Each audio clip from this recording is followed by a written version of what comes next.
আসসালামু আলাইকুম। আশা করি সকলেই ভালো আছেন। পদ্মা ওয়েল পিএলসিতে নিয়োগ বিজ্ঞপ্তি প্রকাশ করা হয়েছে। তো আজকের ভিডিওতে আমরা এই নিয়োগ সম্পর্কে আলোচনা করা হবে। এখান থেকে কোন, কোন পদে সার্কুলার দেওয়া হয়েছে, কিভাবে আবেদন করবেন এই বিষয়টা সম্পর্কে আলোচনা করব। তো ফুল ভিডিওটা যদি আপনারা দেখতে পারেন তো এখান থেকে ফুল বিষয়টাই জানতেও পারবেন আপনি। কিভাবে আবেদন করবেন, শিক্ষাগত যোগ্যতা, বয়স, পদসংখ্যা, কোন, কোন পদে সার্কুলার দেওয়া হয়েছে A to Z আলোচনা করব আমরা এই ভিডিওর মাধ্যমে। তো আশা করি আপনারা এখান থেকে ভিডিওটা দেখবেন এবং আপনারা আবেদন করার প্রসেসটা জানতে পারবেন। তো প্রথম থেকেই শুরু করি। এখানে বাংলাদেশের সকল জেলার সকল প্রার্থীরাই আবেদন করতে পারবেন। অনলাইনের মাধ্যমে আবেদন করা হবে। তো এখানে ১ নাম্বার যে পদটা সেটা হচ্ছে কম্পিউটার অপারেটর পদে। তো এই পদে আপনার ২ জনকে নিয়োগ দেওয়া হবে। এখানে গ্রেড হচ্ছে সি গ্রেডের ৯,৭০০ থেকে ২৮,০০০ টাকা বেতন স্কেল হবে। তো এই পদে আবেদন করতে চাইলে অবশ্যই আপনাকে এইচএসসি পাস করলে আপনি আবেদন করতে পারবেন, অথবা আপনি ডিপ্লোমা ইন কম্পিউটার পাস করলেও আপনি আবেদন করতে পারবেন। এবং অবশ্যই আপনার কম্পিউটারের যে গতি, সেই গতিটা কিন্তু পার মিনিটে ২৫টা বাংলায় শব্দ হতে হবে এবং ইংরেজিতে ৩০টা শব্দ থাকতে হবে। এবং ৩২ বছর পর্যন্ত যদি ১৮ থেকে ৩২ বছরের মধ্যে যদি আপনার হয়ে থাকে, দেন কিন্তু আপনি আবেদন করতে পারবেন। তবে বিভাগীয় প্রার্থীদের ক্ষেত্রে ৪৫ বছর পর্যন্ত শিথিলযোগ্য। এই হলো প্রথম পদের শিক্ষাগত যোগ্যতা, পদের সংখ্যা এবং পদের নাম ও বেতন স্কেল। দ্বিতীয় যে পদটা সেটা হচ্ছে আপনার এখান থেকে মেকানিক পদ ২ জনকে নিয়োগ দেওয়া হবে। নন ক্লেরিক্যাল গ্রেড এখান থেকে ৬, বেতন স্কেল ১১,০০০ থেকে ২৯,০০০ টাকা পর্যন্ত। অষ্টম শ্রেণী পাস ও বৈধ লাইসেন্সধারী এবং সংশ্লিষ্ট ক্ষেত্রে ৫ বছরের বাস্তব অভিজ্ঞতা সহ সংশ্লিষ্ট প্রার্থীদের সংশ্লিষ্ট প্রতিষ্ঠান হতে প্রত্যয়নপত্র প্রদান করা হলে তা অভিজ্ঞতার সনদ হিসেবে গণ্য হবে, অথবা সংশ্লিষ্ট বিষয়ে ডিপ্লোমা পাস করলেও আপনি এ পদে আবেদন করতে পারবেন।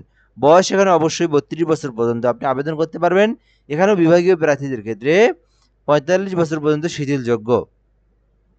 আচ্ছা, ৩ নাম্বার যে পদটা এটা হচ্ছে আপনার অ্যাটেনডেন্ট ফুয়েলিং। তো ১৫ জনকে নিয়োগ দেওয়া হবে। এসএসসি পাস করলে আপনারা আবেদন করতে পারবেন। সংশ্লিষ্ট কাজে ৩ বছরের বাস্তব অভিজ্ঞতা থাকতে হবে এবং তবে এভিয়েশন রিফুয়েলিং এ অভিজ্ঞতা সম্পন্ন প্রার্থীদের অগ্রাধিকার দেওয়া হবে। এখানে ৩২ বছর পর্যন্ত আপনি আবেদন করতে পারবেন। তবে বিভাগীয় প্রার্থীদের ক্ষেত্রে এখানেও ৪৫ বছর পর্যন্ত রাখা হয়েছে। তো এই ছিল মূলত পদ। ৩ টা পদে এখানে মোটামুটি ১৫, ১৬, ১৭, ১৮, ১৯ জনকে নিয়োগ দেওয়া হবে। তো পদের সংখ্যা বাড়তেও পারে, তবে মোটামুটি এগুলো পদের সংখ্যা কমবে না, প্রয়োজনে আরো বাড়বে। তো এই হলো মূলত বিষয়। এখন আবেদনের প্রসেসটা আমরা এখান থেকে দেখব। আপনি কিভাবে আবেদন করবেন এবং আপনার এখান থেকে কি, কি জানা প্রয়োজন।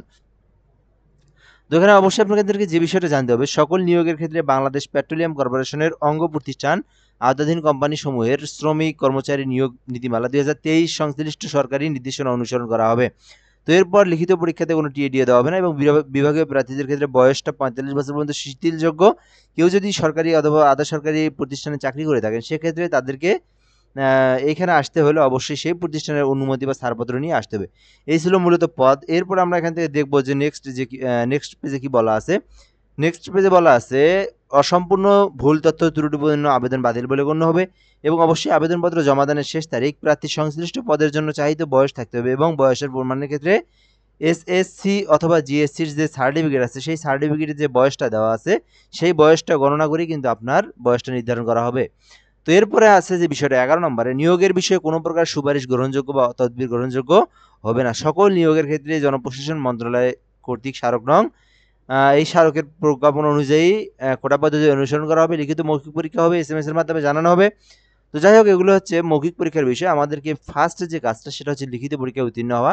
লিখিত পরীক্ষায় উত্তীর্ণ হলে আমাদের মৌখিক পরীক্ষার যে বিষয়বস্তুগুলো আছে এগুলো আমরা পরেও জানতে পারবো, বা আপনি পরেও এখান থেকে জেনে নিয়ে এই প্রক্রিয়ায় আপনি আবেদনটা করতে পারবেন, বা আপনি পরে এগুলো সার্কুলার থেকে আপনি কাগজপত্র নিয়ে যেতে পারবেন। এখন যে বিষয়টা, আবেদনটা আমরা করব কিভাবে? আবেদনটা করার জন্য POCL-Tele2.com এই ওয়েবসাইট থেকে আপনি আবেদন করতে পারবেন।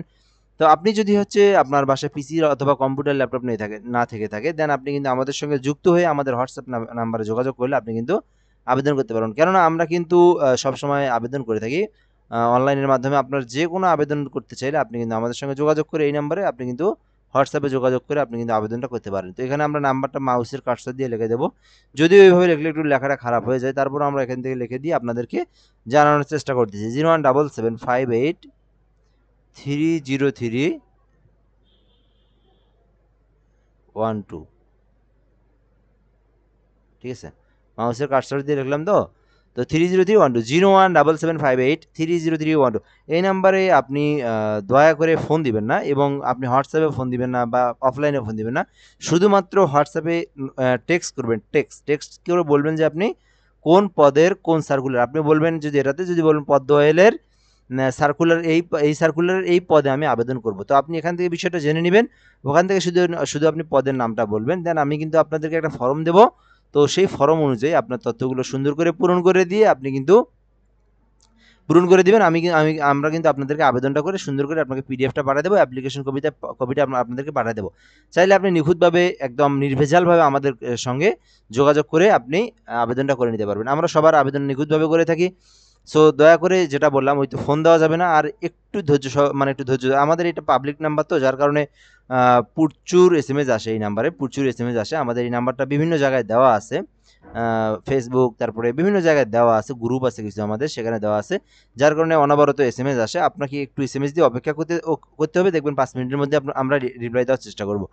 তো এই হলো তো মূলত বিষয়। এখন আপনারা যদি নিজের বাসায় যদি পিসি, ল্যাপটপ, কম্পিউটার থেকে থাকে, সেক্ষেত্রে 300x300 পিক্সেলের একটা ছবি এবং 300x80 পিক্সেলের একটা স্বাক্ষর করে উপরে কেটে নিয়ে এই ব্রাউজারে ঢোকার পরে ক্রোম অথবা গুগল ব্রাউজারে আসবেন। আসার পরে আপনি এটাই লিখবেন POACL টেলিটক.com.bd, এই ওয়েবসাইট থেকে আসার পরে আপনি কিন্তু এখান থেকে সুন্দরভাবে আবেদনটা করতে পারবেন। আবেদনের জন্য আপনাকে যে পেমেন্টটা দিতে হবে, সেই পেমেন্টটা এখান থেকে আমরা দেখে নেব যে কত টাকা পেমেন্ট ফি।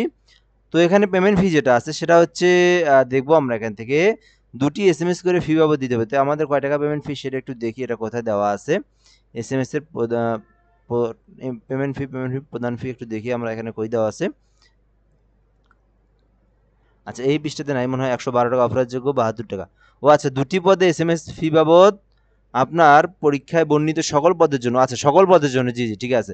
তবে অন্যান্য পদে আপনার দেওয়া থাকে, তো এখানে মনে হয় সবগুলো একই পদের আর কি, একই ক্যাটাগরির, যার কারণে সকল পদের জন্য 72 টাকা, কিন্তু 112 টাকা আপনাকে পেমেন্ট ফি করতে হবে। এখানে 112 টাকার সঙ্গে আরও 5 টাকা অ্যাড হবে, কারণ 2টা এসএমএস দিতে হয়। সো 2টা এসএমএস দিয়ে 5 টাকা কেটে যায়, অর্থাৎ 172, 73, 74, 75, 77 টাকা, 177 টাকা পেমেন্ট ফি সরকারকে খরচ দিয়ে আবেদনটা করতে হবে। এই হলো মূলত বিষয়। তো আপনারা আসলে বুঝতে পারছেন, এখান থেকে যারা আবেদন করবেন তারা এই প্রসেসে আবেদন করতে পারেন, এবং যারা পেমেন্ট ফি দিবেন এখান থেকে পেমেন্ট ফি দেওয়ার জন্য যে বিষয়টা আছে এখান থেকে দেখে নিতে পারেন। এই তো এখানে দেওয়াই আছে, POCL space user ID 16322 number payment করবেন, পরের বার আপনি ইএস পিন দিয়ে সাবমিট করে দেবেন। এই হলো মূলত বিষয়। তো যারা আবেদন করবেন যোগাযোগ করবেন, আর যারা নিজেরা করতে পারবেন তো ইনশাল্লাহ আপনারা করতে পারবেন। সো আশা করি ভিডিওটা ভালো লেগেছে আপনাকে।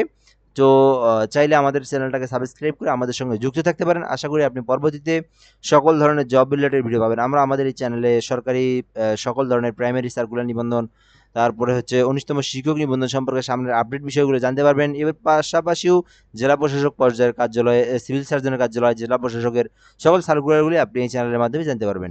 সো এই জন্য আমাদের সঙ্গে যুক্ত থাকার জন্য সাবস্ক্রাইব করে রাখবেন। কিছু জানার থাকলে কমেন্ট বক্সে জানাতে পারেন। ধন্যবাদ। আসসালামু আলাইকুম।